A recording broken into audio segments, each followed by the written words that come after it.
I think a lot of us would agree to a high extent that nonconformist individuals are secretly very admirable bunch of lads, and they're, I must say, inspirational as well. There is a very romantic and exuberant allure from those individuals who simply refuse to bow down to imposing rules and regulations that sabotages their desire for freedom, like outlaws and pirates evading the written conventions that kept most people in a slavish cycle of capitalistic monotonousness. A kind of anti-hero that does his own thing the way he wants it and only does good things for the people if he feels like it or if it benefits him in some ways, while also standing his ground against those who try to silence him or bring him down from his own self-government. Very different to an anarchist. While his goal is to apply total destruction or wreak havoc onto what's governing him, a nonconformist simply says, "Fuck that," and goes about his business while flipping the bird back to authorities that try to control him. Most recently, the biggest example of this, in my opinion, is Sean Strickland.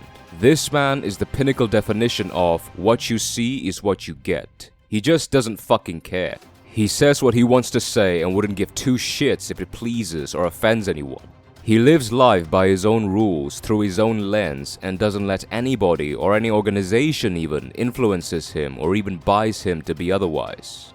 Most of us wish we could be in an impenetrable physical and mental position of such independently expressive individuals, like having absolutely no care in the world for missing out on anything, being able to rebuttably and unapologetically dismiss criticisms or condemnations, living life on our own terms and through our own say, and wear our hearts out and about on our sleeves.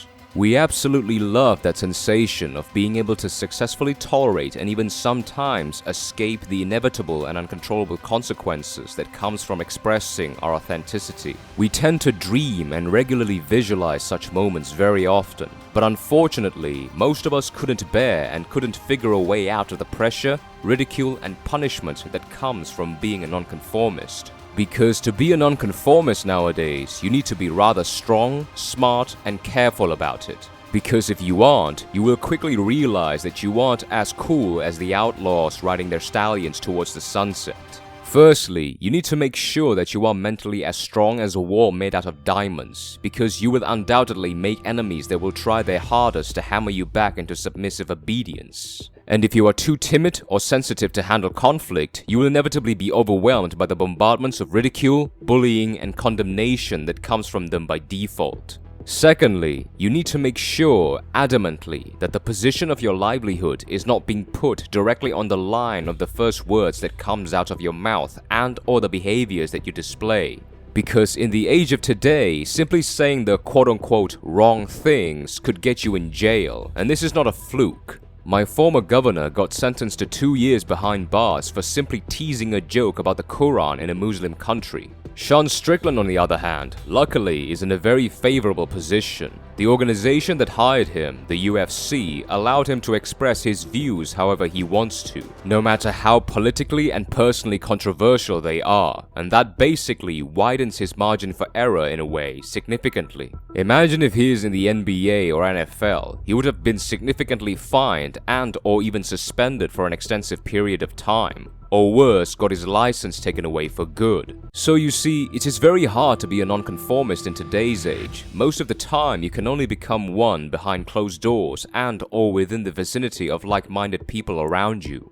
That is why most of us, despite our innermost desire to break away from the crowd, will remain obedient puppets of the high society's order through buying things we don't need, saying things we don't believe, and doing things we don't fancy doing. We are pretty much brainwashed into meaningless, lavish consumerism and degenerative, illogical political agendas through the greatest weapon of all time, the media.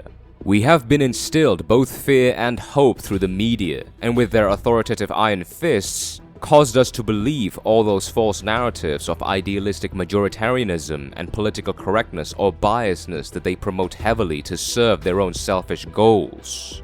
People with very low sense of individuality, which is most people to be realistic, love to be controlled through hope and fear because it makes them feel safe and paranoid enough to be ignorantly compliant. They don't dare to question and just believe by default everything that the media induce them to believe, just like my own easily paranoid mother, whether it is about health, lifestyle, or career, though it is actually quite reasonable why.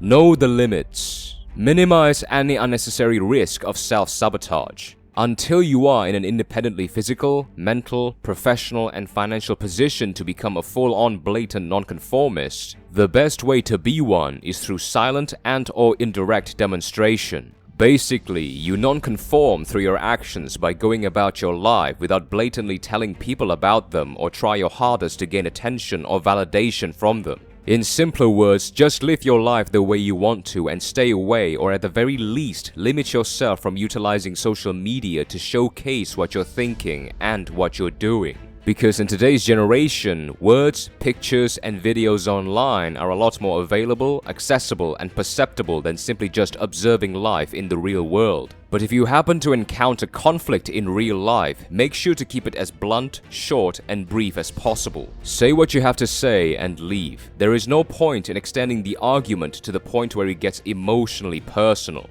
because you will get absolutely nothing out of it. Go about your life and let them suffer in ignorance. But hey, don't take my word for it. Do everything at your own risk, and always remember the degree of possible consequences that can befall you should you make the wrong move. Thank you for watching.